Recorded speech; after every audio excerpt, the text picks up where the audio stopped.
क्या लेना। अब तो कुछ भी नहीं बोल रहे क्योंकि बोले तो भी अटक रहे हैं। सुभान अल्लाह। बेशक बेशक।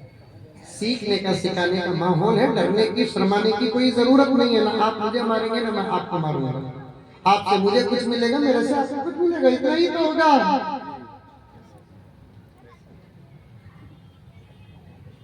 ये भी मदरसा है, ये भी सबक है, ये भी दर्स है।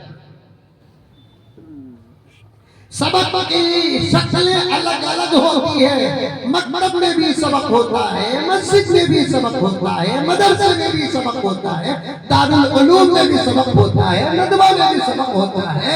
पढ़ाने वाले वहां भी पढ़ाते हैं, पढ़ने वाले वहां भी होते हैं। एक शक्ल ये भी है, थानवी ने लिखा है जलसा भी मदरसा है। जलसा भी क्या है? मदरसा। बात कहां से शुरू किया याद है नहीं? सुभान अल्लाह से निकली बात, अदब पर आकर पहुंची, फिर जोश दिलाने के वास्ते यहाँ आया। चला पूरा फरमान ज़हन में रखो। आज बहुत खुश हो गया मैं, वो बताना चाह रहा हूँ। कुर्सियां बदलती रहती हैं। राहत इंदौरी का शेर है, बहुत सारे लोग बहुत पसंद करते हैं। बल्कि आपके इलाके से भी किसी ने आज फोन किया, मैं ट्रेन में था, मौलाना आज आए तो वो राहत का शेर आप जरूर पढ़ना। मैं सोच रहा था कैसे लाकर टच करूं, अल्लाह मेरा जोर कर दे। राहत इंदौरी जानते हैं, नाम कभी सुने हैं आप लोग? बहुत बड़े शायर गुजरे हैं, हमारे अपने भाई हैं। हमारे भाइयों में से जिसका भी इंतकाल होता है उनके लिए मगफिरत की दुआ करना, अगर वो सही हुई अकीदा हो। ये शर्त है, ये शर्त है। हर मुसलमान काबिल मगफिरत नहीं होता।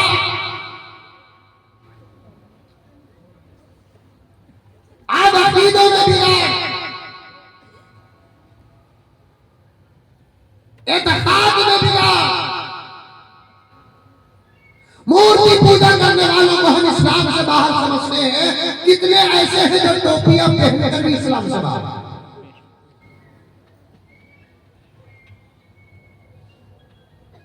चढ़कर सूरज और गुरूब होने वाले सूरज की पूजा करने वालों को हम इस्लाम से बाहर समझते हैं। कितने ऐसे हैं जो चेहरों में दाढ़ियां हैं लेकिन वो इस्लाम से बाहर। घरों में कुरान है, ईमान का एतबार नहीं। नमाज पढ़ते हैं, ईमान का एतबार नहीं। बात गलत नहीं है, उड़ीसा है अकाबिर का स्टेट है, यहाँ के स्टेटों में कसीर तादाद में उलमाए किराम रहते हैं। बड़ी अमानत के साथ, एहतियात के साथ, जमानत के साथ, दलील के साथ बात करना पड़ता है। मेरे एक एक जुमले को नोट करो, तहकीक करो, अगर गलत कहता हूँ लाओ मेरे सामने बात रखो, मैं माफी मांगू और इस्लाह करूँ। लेकिन बात तो गलत है। सिर्फ नमाज पढ़ लेने से आदमी मुसलमान नहीं होता। कितने ऐसे हैं जो रोजा रखते हैं लेकिन इस्लाम से बाहर है। हम उन्हीं को इस्लाम से बाहर समझते हैं जो जानवरों की परस्तिश करते हैं, मखलूकात की इबादत करते हैं, ला हौल वला कुव्वत इल्ला बिल्लाह, नदी नालियों की पूजा करते हैं, समंदरों की तालाबों की पूजा करते हैं, आग और चिंगारियों की परस्तिश करते हैं। हम उन्हीं को इस्लाम से बाहर समझते हैं। लेकिन मेरे प्यारो, मेरे प्यारो, मेरे प्यारो, अकीदे अगर सही नहीं रहे, अलामात इस्लाम रहकर भी आदमी इस्लाम से बाहर हो जाता है। हमारे यहाँ भी कर्नाटक उस तरफ, तो मैं यहाँ तवज्जो चाहता हूँ, ये कादियानियों का बड़ा जोर होता जा रहा है। महाराष्ट्र उस तरफ झूठे मेहंदी का जोर होता जा रहा है।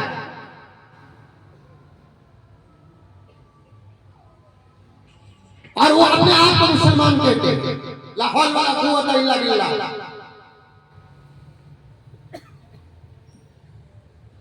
एक मसला पुलिस स्टेशन चला गया, अब पुलिस वालों को क्या मालूम है? पुलिस का इंस्पेक्टर जो होता है वो मुफ्ती आजम होता है क्या? उनका फैसलों से, केस से, समथिंग से ताल्लुक होता है, इसके अलावा समथिंग बोले तो समझते हैं आप लोग? नहीं समझते? मत बोलो, मत बोलो, मत बोलो, इशारा किया मैं समझ जाओ।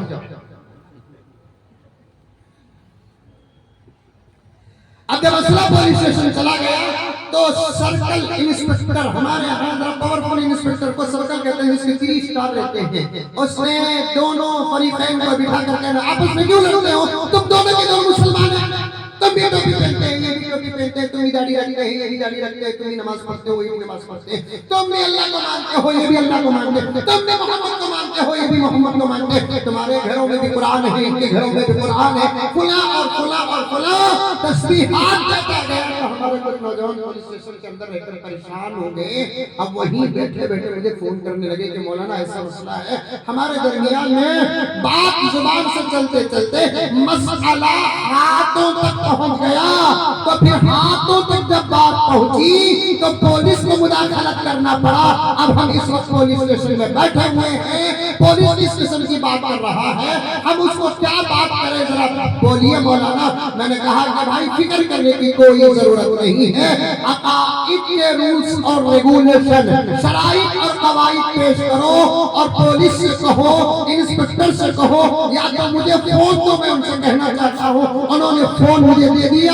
मैंने इंस्पेक्टर से कहा कि साहब हमारा ईमान और इस्लाम अक्ल कैसा कहता है वैसे मानने का नाम नहीं है। हमारे मोमिन और मुसलमान होने के लिए रूल्स, रेगुलेशन, कानून और ज़ाब्ते होते हैं। हर खाकी कपड़ा पहनने वाला जैसे पुलिसमैन हो नहीं सकता, वैसे हर टोपी पहनने वाला भी मुसलमान हो नहीं सकता। मैं भी लगा 3 स्टार लगा सकता हूं ना साहब, मैं भी अपनी गाड़ी में लाल बत्ती लगा सकता हूं ना, लेकिन हर लाल बत्ती गाड़ी जिसके पास है वो डिपार्टमेंट का आदमी नहीं होता, खाकी वर्दी पहनने वाला पुलिसमैन नहीं हो सकता। स्टार 3 नहीं 30 लगा ले पावर आ नहीं सकता। वैसे ही हर टोपी पहनने वाला मुसलमान नहीं, हर दाढ़ी रखने वाला मुसलमान नहीं। ये तो इस्लाम का जाहिर है, अंदर कुछ कानून होते हैं। उन्होंने बहुत अच्छे आदमी थे महाराष्ट्र के गाँव के, उन्होंने बड़ी मोहब्बत से, क्योंकि पढ़े लिखे लोग होते हैं ना, उनके पास टैलेंटेड होता है, उन्होंने पूछा क्या शराइत है। मैंने कहा कि हमारे धर्म के 4 बड़े शराइत हैं, 4 बड़े शराइत हैं, इसके बाद ही पूरा ईमान और इस्लाम का कानून शुरू होता है। पहला कानून ये है हम एक अल्लाह को मानेंगे, दूसरा कानून ये है उस अल्लाह के अलावा किसी को अल्लाह नहीं मानेंगे। जोर से बोलो। हमारा पहला कानून ये है हम एक अल्लाह को मानेंगे, दूसरा कानून ये है उस अल्लाह के अलावा किसी और अल्लाह को नहीं मानेंगे, तीसरा कानून ये है कि मोहम्मद को हम अपना नबी मानेंगे, चौथा कानून ये है कि उस नबी के बाद किसी को नबी नहीं मानेंगे। सुभान अल्लाह। जोर से कहो सुभान अल्लाह। अगर नहीं बोलेंगे तो 12 बजे तक बैठ जाऊंगा। इतनी अच्छी बात है, अल्लाह ताला दिया है ना, कमाल हमारा करामत हमारी है, अल्लाह ताला देते हैं, हम देते हैं। हमारे धर्म के 4 बड़े शराइत हैं। पहला कानून अल्लाह को एक मानेंगे, दूसरा कानून अल्लाह के अलावा किसी को नहीं मानेंगे, तीसरा कानून मोहम्मद सल्लल्लाहु अलैहि वसल्लम को हमारा अपना नबी आखिरी मानेंगे, चौथा कानून उसके बाद किसी और को नबी नहीं मानेंगे। ये 4 जिसके पास है साहब वही मुसलमान है। अगर ये 4 बातें जिसके पास नहीं है उन्हें मुसलमान नहीं है। तुम्हारे सामने दूसरा जो ग्रुप बैठा है वो अल्लाह को मानता है,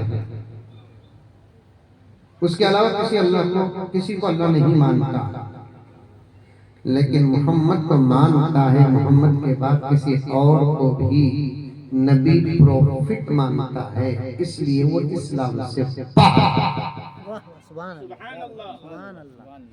अब वो मुसलमान नहीं है साहब।